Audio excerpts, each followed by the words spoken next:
we're looking at two guns here.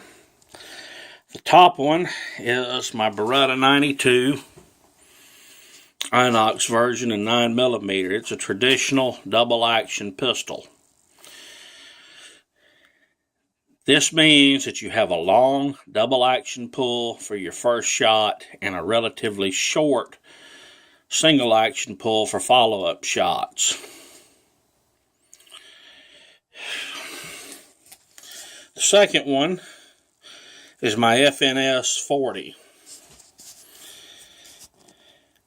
It has a striker fire trigger. Now when we look at these two guns, we see one is a traditional double action, single action design, one of them striker fire. And this one is supposed to be the new modern thing. And for about the last 10 years, everybody has tried to say, oh, striker fire is the only way to go. Yippee. Well, let me explain. Most likely, people that cannot shoot well with the striker fire gun or the double action, single action gun, or a single action gun, most likely what you have is a training issue. Not a gun issue.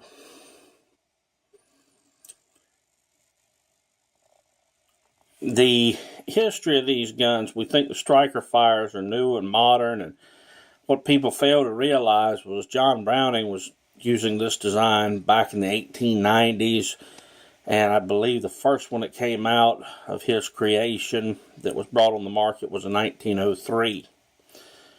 It was a pocket gun, but it used the same striker fire mechanism that this one does. With the modern doctrine of shooting a striker fire gun, we draw the gun, bring it on target, move our finger to the trigger, and pull all the way through the trigger. After we fire the first shot for our follow-up shots, we release the trigger, keeping our finger on it, allowing it to come to the point where it's reset. That's where you get the little click. And we squeeze it back again. Guess what? As far as our trigger handling fundamentals, we do the same thing with this gun. We pull all the way through, fire our first shot, our slide comes back. Cocks the hammer for a subsequent follow-up shot. We then allow the trigger to reset and squeeze it again. Guess what? We're doing the same thing on both of these pistols.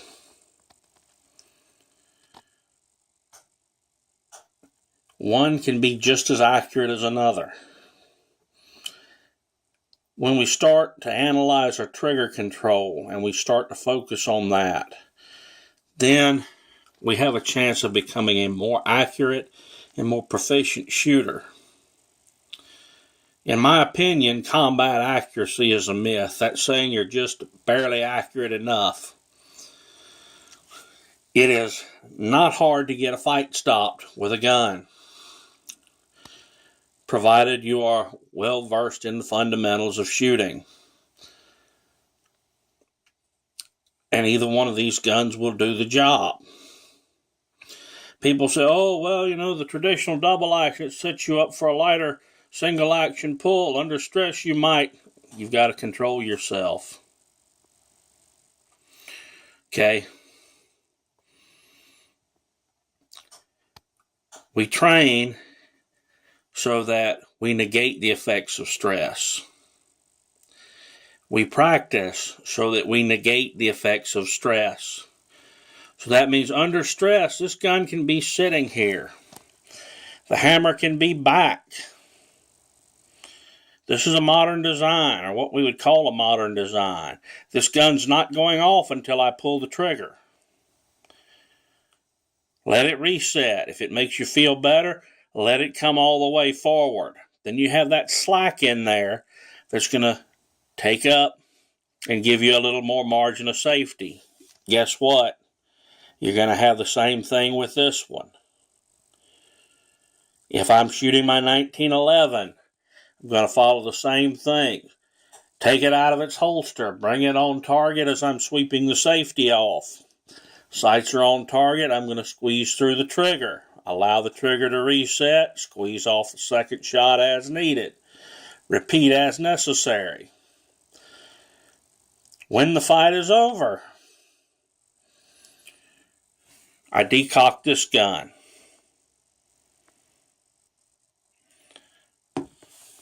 When the fight is over, I let the trigger go completely forward and take the slack out of this gun. With my 1911, which is not here at the moment, guess what?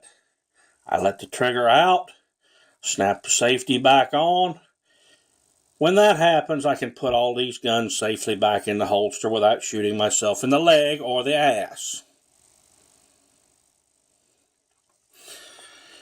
So, the good part about it is with these guns here, traditional double action, single action, particularly since people have started hating on the 40 caliber so much. I've been able to get some decent deals on these over the last 2 years and have been able to shoot several more models that I normally wouldn't have been able to afford. Guess what? You can shoot all of them very well, very accurately, very proficiently.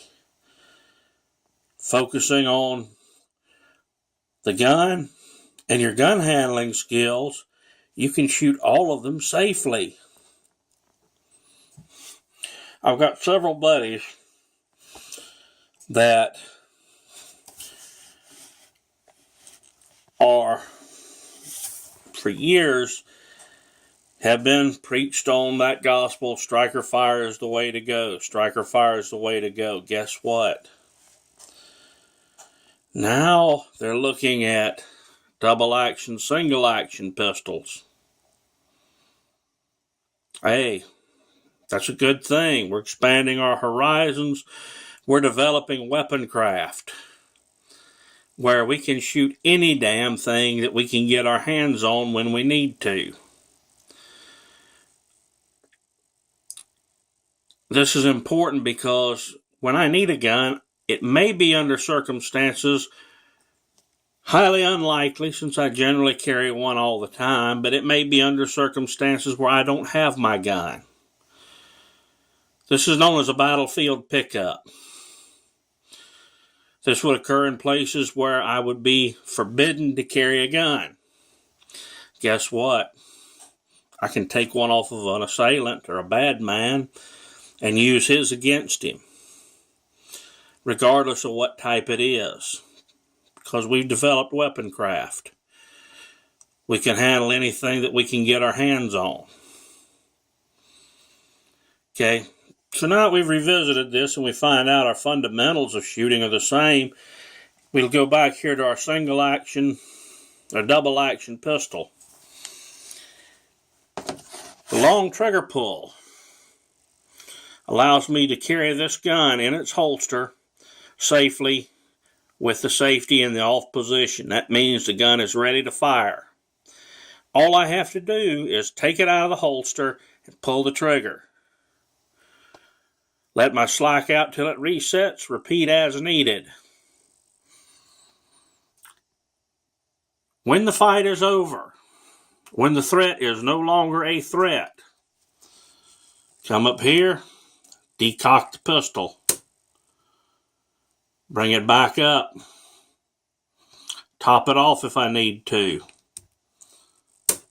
That's all it takes is this thumb. And I'm doing this demonstration right-handed, even though I'm left-handed, because I've got the camera in my left hand. Okay, this gun works the same either way. One of the things I love about the Beretta is it's pretty much an ambidextrous design. Works well for left-handed shooters, right-handed shooters, or guys like me that can shoot with either hand. Same thing I like about this FN40. Pretty much fully ambidextrous. No, I don't have to worry about a safety lever on it. Its safeties are built into it internally.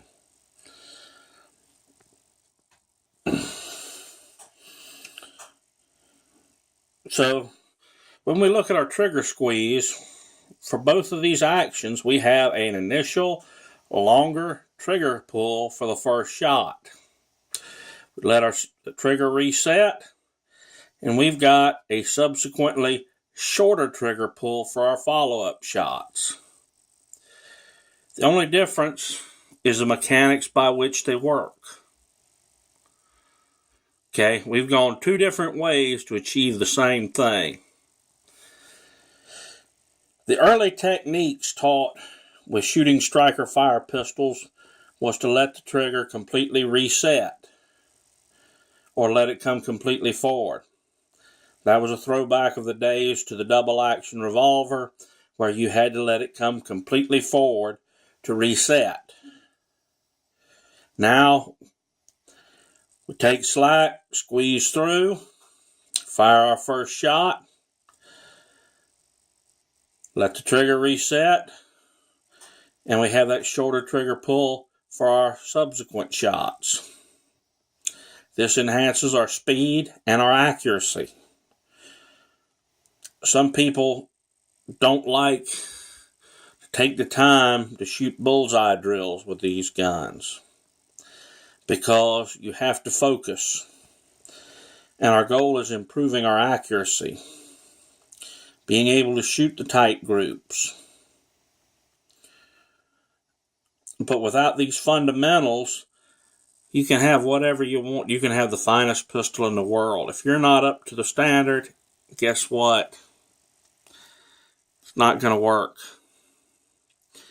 You can have a $10,000 handgun. If you don't know how to use it and you're not versed in these fundamentals of your trigger control and your sight alignment, guess what? You've wasted a lot of time and a lot of money. So, here's what I recommend to people. Buy a box of ammunition a week. Get on a range.